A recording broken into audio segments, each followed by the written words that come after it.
Good morning. ప్రభువైన యేసుక్రీస్తు వారి పరిశుద్ధ నామములో అందరికీ శుభాలు. ఈరోజు మన అనుదిన ఆత్మీయ ఆహారంగా నిర్గమకాండము మొదటి అధ్యాయము 17వ వచనాన్ని ధ్యానించుకుందాం. Exodus chapter 1 and verse 17. అయితే ఆ మంత్రసానులు దేవునికి భయపడి ఐగుప్తు రాజు తమకు ఆజ్ఞాపించినట్లు చేయక మగపిల్లలను బ్రతకనీయగా. చదవబడిన వాక్యం ఏంటంటే సందర్భము, ఇశ్రాయేల్ ఐగుప్తు దేశంలో ఉన్నప్పుడు ఇశ్రాయేల్ జనసంఖ్య పెరగకుండా ఉండాలి అంటే, ఒకవేళ జనసంఖ్య పెరిగినా మగవారు పెరగకూడదు, ఆడవారే పెరగాలి. మగవారు కనుక పెరిగితే ఇశ్రాయేలు యుద్ధం చేసే పోరాట యోధులు ఎక్కువ మంది అయిపోతారు, మనకన్నా బలవంతులు అయిపోతారని చెప్పి వాళ్ళని పాలిస్తున్న ఐగుప్తీయులు ఆడపిల్లలు పుడితే బ్రతికించండి, మగవారు పుడితే చంపేయండి అని ఆజ్ఞ ఇచ్చాడు ఐగుప్తు దేశపు రాజు అయిన ఫరో. కానీ అక్కడ మంత్రసానులు అంటే మిడ్ వైఫ్స్, డెలివరీ చేసే మంత్రసానులు ఏం చేశారంటే, వాళ్ళిద్దరి పేర్లు కూడా బైబిల్లో రాయబడి ఉంది.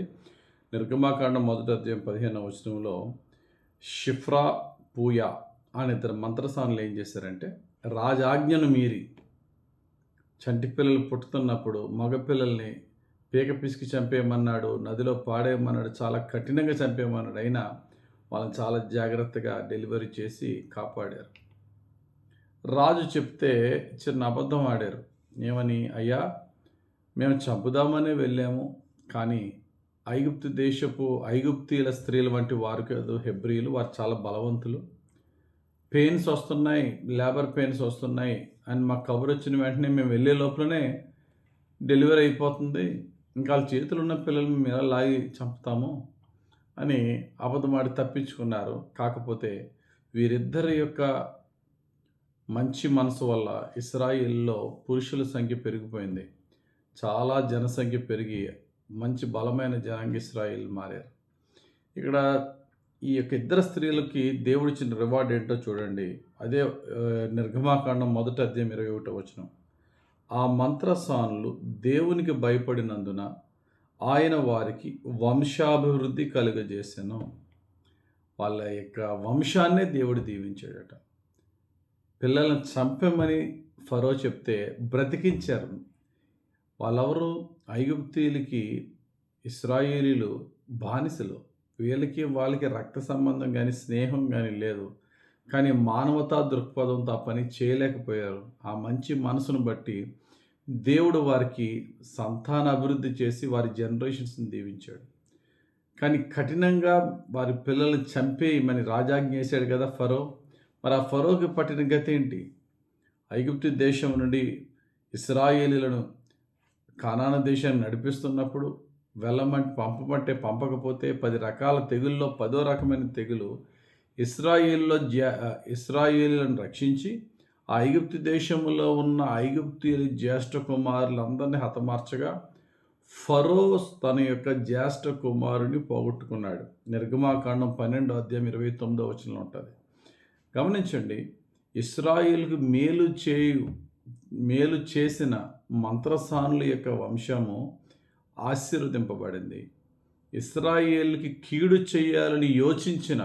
చేయలేకపోయాడు, కానీ కీడు చేయాలని యోచించిన ఫరో యొక్క సంతానము చచ్చిపోయింది. జ్యేష్ఠ కుమారుడు చంపబడ్డాడు. కీడు చేయలేదు, కీడు యోచించడం కూడా తప్పే. ఈరోజు మన అనుదిన ఆత్మీయ ఆహారం అదే. మనం ఎవరికో కీడు చేసినప్పుడు కదా అనుకోవద్దు. కీడు యోచించిన శాపం మనకే.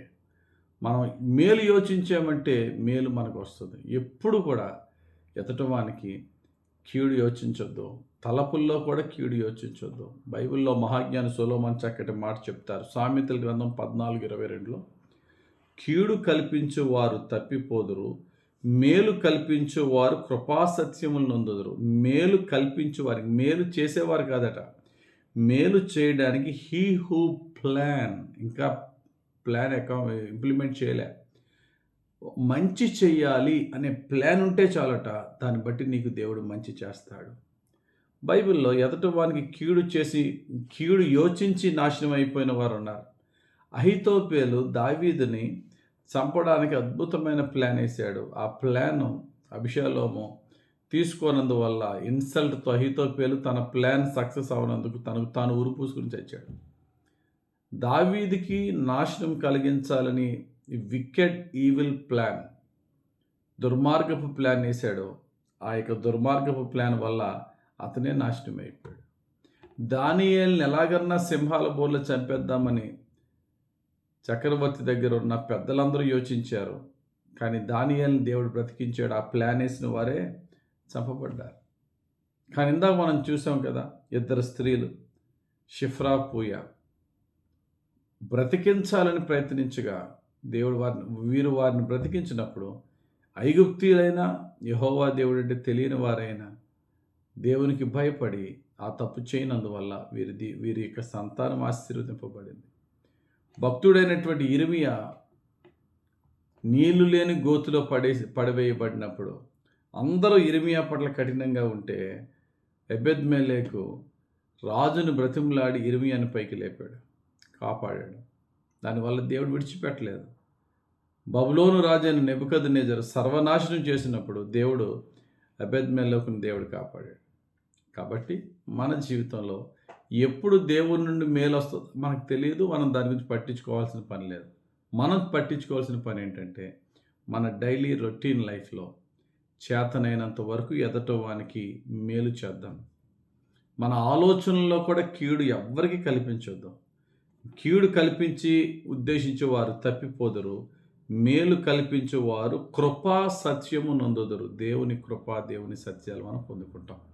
కాబట్టి ఈరోజు అనుదిన ఆత్మీయ ఆహార ప్రకారంగా మనకి విరోధులు అవ్వచ్చు, మనకి మిత్రులు అవ్వచ్చు. ఇంతకుముందు మనకి వారు కీడునే చేయొచ్చు. తిరిగి ప్రతి కీడు చేయకుండా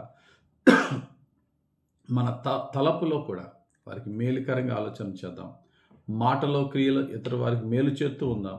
వారు తిరిగి మనం మేలు చేయకపోయినా దేవుని నుండి కృపా సత్యాలు పొందుకుందాం. దేవుడు తన పరిశుద్ధ వాక్యం మన జీవితంలో నెరవేర్చును గాక. ఆమేన్. మహిమగల తండ్రి, దయగలిగిన ప్రభువా, మేలు యోచించు వారికి కృపా సత్యాలు ఇస్తానన్నాం.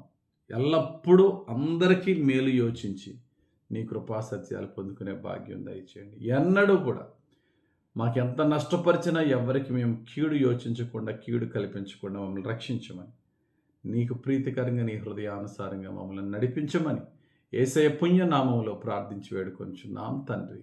ఆమేన్. తండ్రి యొక్క కుమారుని యొక్క పరిశుద్ధాత్మ దేవుని అభిషేకం హెచ్చుగా మనపై దిగి వచ్చి మనలను ఎల్లప్పుడూ ఎదుటివానికి మేలు యోచించి మేలు కల్పించే వారిగా పరిశుద్ధాత్ముడు మనల్ని నడిపించును గాక. ఆమేన్. ఆమేన్. ఆమేన్. God bless you. Have very blessed